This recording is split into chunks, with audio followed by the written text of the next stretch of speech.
En el siguiente video vamos a realizar un ejercicio de campo eléctrico donde interactúan tres cargas tal y como vemos en la figura. El problema dice lo siguiente: tres cargas de más 5 microcoulombs se encuentran ubicadas en los vértices de un triángulo equilátero que mide 60 centímetros por lado. Determine la magnitud del campo eléctrico resultante en el centro del triángulo equilátero.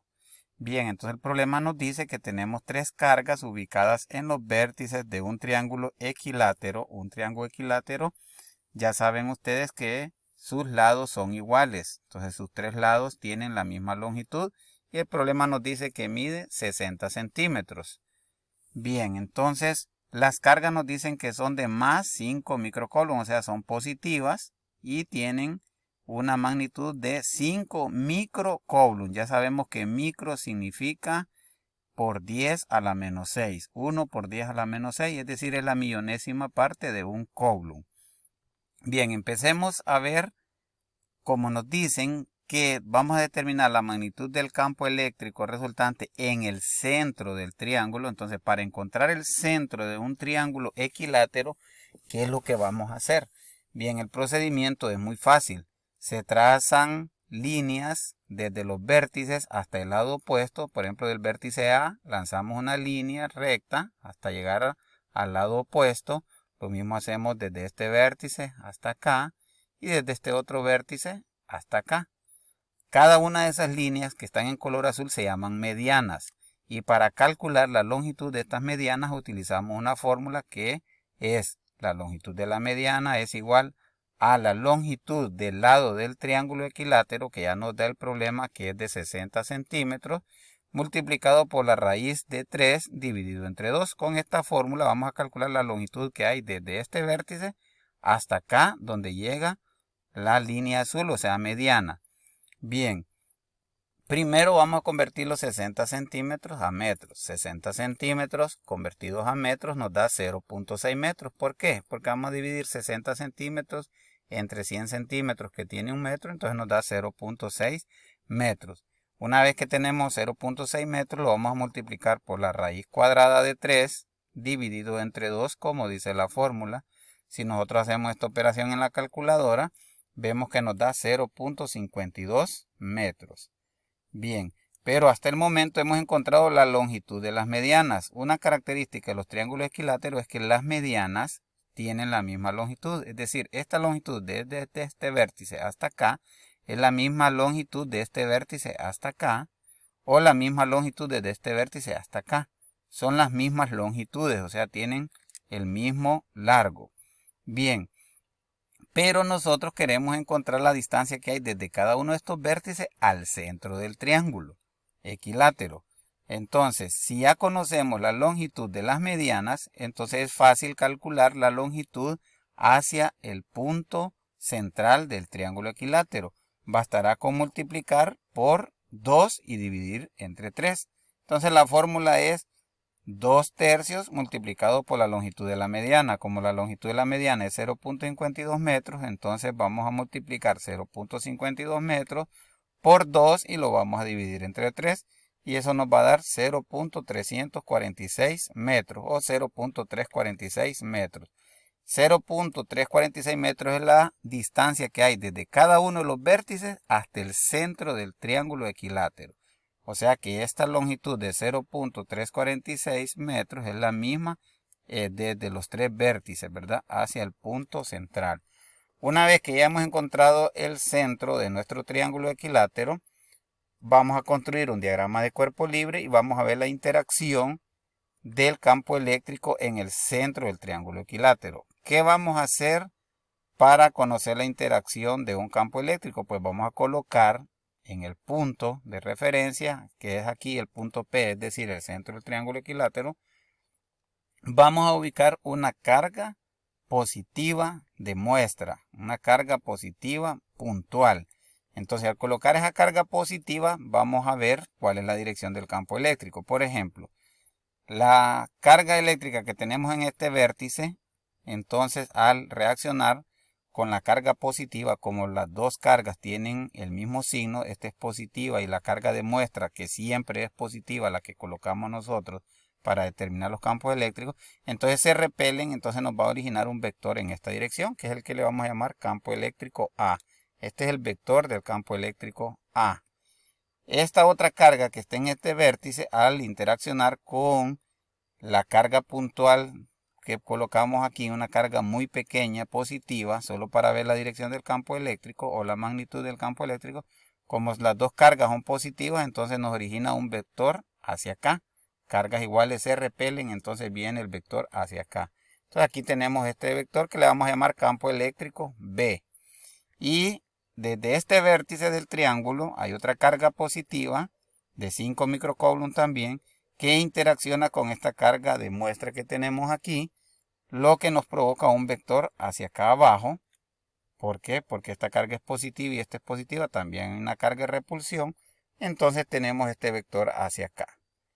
Otra cosa que debemos saber, que en un triángulo equilátero cada uno de sus ángulos mide 60 grados. Recuerden que la suma de los ángulos en un triángulo es de 180 grados, entonces aquí miden 60, 60 y 60. ¿Por qué? Porque es un triángulo equilátero.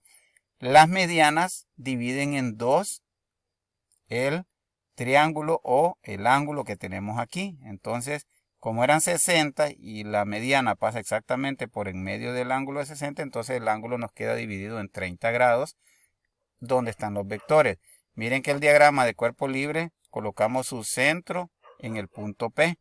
Si nosotros trazamos una línea imaginaria aquí horizontal, entonces vamos a ver que estos ángulos de estos vectores son de 30 grados. Bien, una vez que ya conocemos los vectores, ya sabemos cuáles son las magnitudes de las cargas, podemos calcular el campo eléctrico. Vamos a calcular el campo eléctrico de la carga A, por ejemplo. Recuerden que el campo eléctrico va a ser el mismo porque las tres cargas tienen la misma magnitud y tienen la misma distancia a donde queremos calcular el campo eléctrico.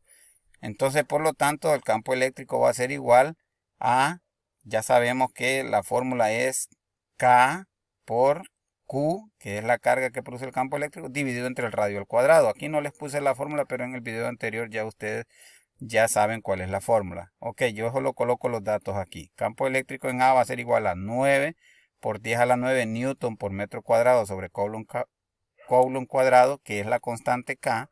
Y eso multiplicado por la carga, que es de 5 microcoulomb, pero 5 microcoulomb es 5 por 10 a la menos 6 coulomb. Aquí no coloco la unidad C, pero ustedes ya saben que va coulomb. 5 por 10 a la menos 6 microcoulomb es 5 por 10 a la menos 6. Que no se confundan con eso. Nanocoulomb sería 5, por ejemplo, por 10 a la menos 9. Pero como este es micro, micro es la millonésima parte de un coulomb, entonces 5 por 10 a la menos 6 coulomb.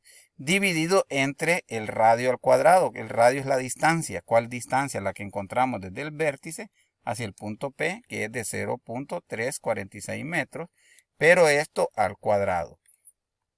Hacemos la operación en nuestras calculadoras. Vamos a hacerla aquí aprovechando que está esta calculadora para que ustedes puedan ver cómo se desarrolla.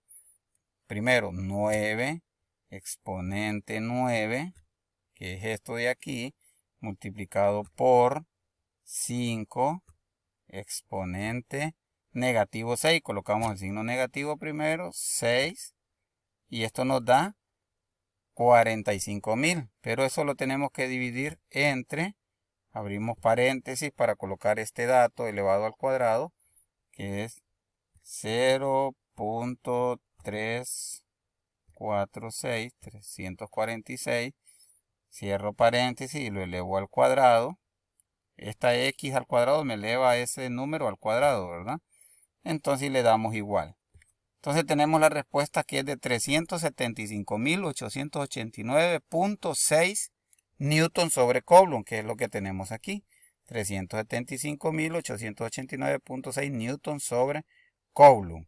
Bien, hemos encontrado entonces, vamos a cerrar la calculadora, hemos encontrado el campo eléctrico producido por esta carga, pero es el mismo también producido por esta carga y por esta otra carga. ¿Por qué? Porque tienen, las tres son de 5 microcoulomb y las tres están a la misma distancia del punto P. Es decir, esta distancia de aquí a acá es la misma que de aquí a acá.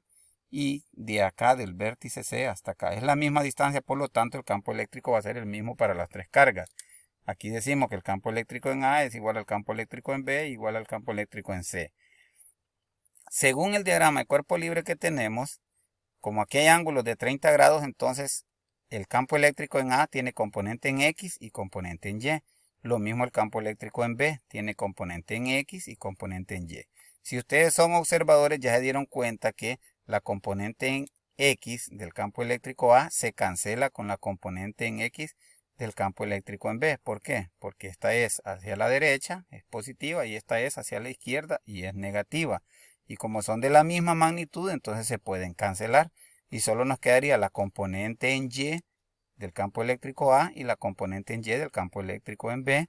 Y la componente a lo largo del eje Y, pero hacia abajo, del campo eléctrico en C. Bien, ¿cómo calcularíamos entonces las componentes en Y de los campos eléctricos en A y en B? Ya que estas ya no las ocupamos porque se cancelan automáticamente. Entonces, para calcular esta, ya sabemos nosotros que utilizamos la función trigonométrica que nos dice que E, campo eléctrico de A en Y, o sea, la componente en Y del campo eléctrico en A, va a ser igual al campo eléctrico multiplicado por el seno del ángulo, por seno de 30 grados. Entonces vemos que el campo eléctrico de E en Y es la componente, el campo eléctrico en A que encontramos 375.889.6 multiplicado por el seno de 30. Ya sabemos que el seno de 30 también es 0.5, ¿verdad? Al multiplicar esto nos da 187.944.8 newton sobre coulomb.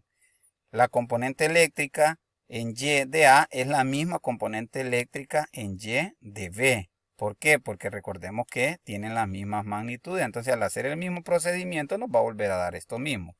Por lo tanto, entonces tenemos dos componentes en el eje Y que tienen este valor de 187.944.8. ¿Cuál va a ser el vector resultante entonces? O el campo eléctrico resultante. El campo eléctrico resultante va a ser la suma de todas esas componentes. La componente eléctrica de Y en el campo eléctrico A más la componente en Y del campo eléctrico en B menos el campo eléctrico en C, que está aquí. Este no tiene ángulo, sino que está dirigido verticalmente hacia abajo y tiene un valor de, como ya lo encontramos, de 375.889.6. Recuerden que este campo eléctrico es el producido por esta carga que está aquí en este vértice, en el vértice B, entonces, y que está producido hacia aquí abajo, que es este.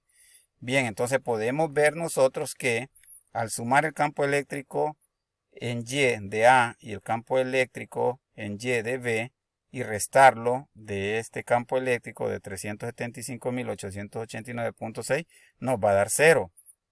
¿De acuerdo? Es decir, que la suma de estas dos componentes en Y es igual a este total. Entonces, si nosotros sumamos estas dos componentes en Y y le restamos esta, nos va a dar 0. Entonces, por lo tanto, el campo eléctrico resultante aquí en el centro va a ser 0. Y en esto quiero que quedemos muy claros en esto. Ya puede ser cualquier figura que haya, puede ser un cuadrado, puede ser un triángulo, puede ser un pentágono, un hexágono. Si tenemos una carga en el centro de esa figura geométrica y todas las cargas que están alrededor de los vértices son cargas de la misma magnitud y del mismo signo, entonces el campo eléctrico siempre va a ser 0. Así que en cualquier examen que les coloquen un problema de esos, con tal las cargas sean igual, de igual magnitud, por ejemplo aquí todas son de 5 microcoulomb y todas son positivas, entonces el campo eléctrico va a ser 0. Bien, entonces espero que hayan comprendido este problema porque este tipo de problemas los colocan en las Olimpiadas de la Física en la segunda ronda. Muchas gracias.